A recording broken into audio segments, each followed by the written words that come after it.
All right, Dom, I hope this kind of works out. I just barely got your tune from your email.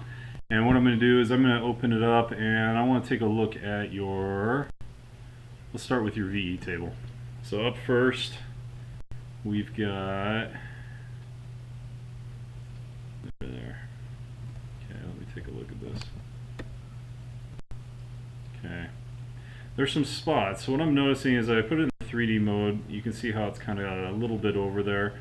What I'm going to recommend first of all is as you're tuning this, I can see the spots just clear as it's going in through there.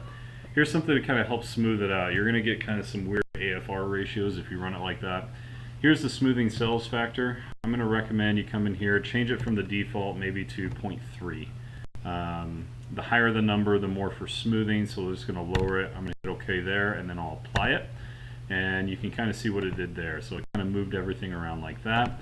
Key thing though is I look at the 3D, you see how it's not perfect. You've still got a lot of those little sections. It gives it character, but as you look around, there's not any huge sharp changes in that regard. So give that a shot, run it around, see how that does for you, and start tuning it. Use auto tune at first and then smooth it out as you go along. That's one thing I found with auto tune is if you're running it, you got to use this smoothing factor usually between tunes and then tune it again to get everything to actually match and work out for you.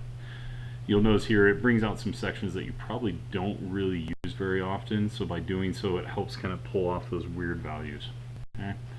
Alright, so that's what I wanted to cover on that. That looks great how much you leaned it out compared to that last tune I looked at. If I go and look at the ignition table,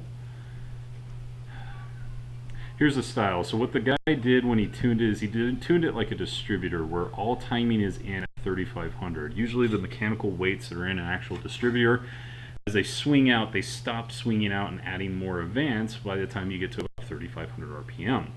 And that's kind of the style of whoever tuned it for you and kind of gave you the ignition table. Here's what I'm going to recommend based on kind of how my car is and how my car likes it. My car's not a huge fan of the all-in favor. What it usually likes is something that looks more like this. I'm going to take this and what I want to do first is kind of bring things up. So you've got this section here. I'd probably horizontally interpolate to about 120. That should have increased it. Increase that one section. Let me do that a little more. I'm going to go down to 100 section. Kind of smooth it out. Notice how it gave a little bit more there. We've got that sections down there. I'm not going to change that, but I am going to bring in here and horizontally do it. And it brought up the time. Ooh, that's a little more than I wanted. Let me take a look at that again.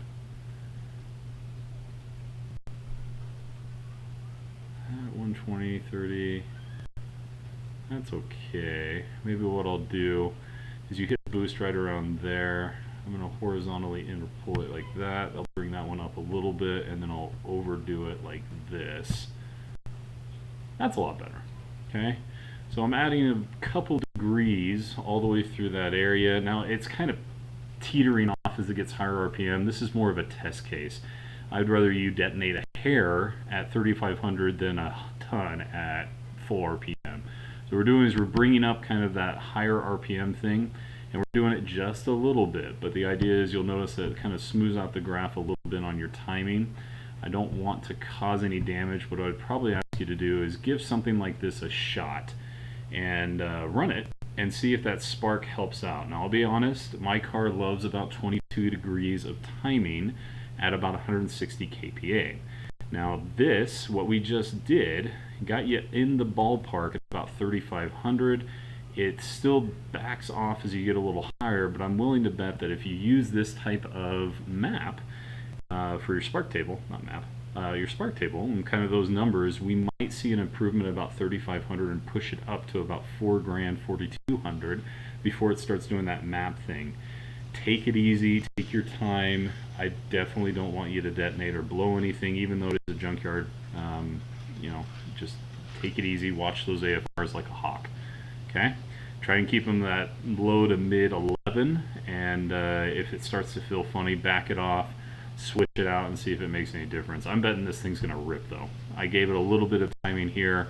What we're going to probably do is start extending this to a little bit of higher RPMs But yeah, do it in small increments. What I think right now is I just compared your tune to my tune, and your spark is more aggressive in this section, but my spark is more aggressive in this section, and my car seems to like it more with that aggressive up there. And I could probably do to be a little more aggressive in this area. I just don't spend a whole lot of time in that area, so I don't really care as much. I know that sounds lame, but essentially that's where I'm at, Don. Anyway, dude, I hope this helps out. Yeah, I do this just because it's fun, so don't worry about anything else. Hopefully it makes sense. I hope you caught my message on the last one about tightening your alternator belt. Give it a shot. I bet it is slipping just a hair. So, anywho, thanks, man.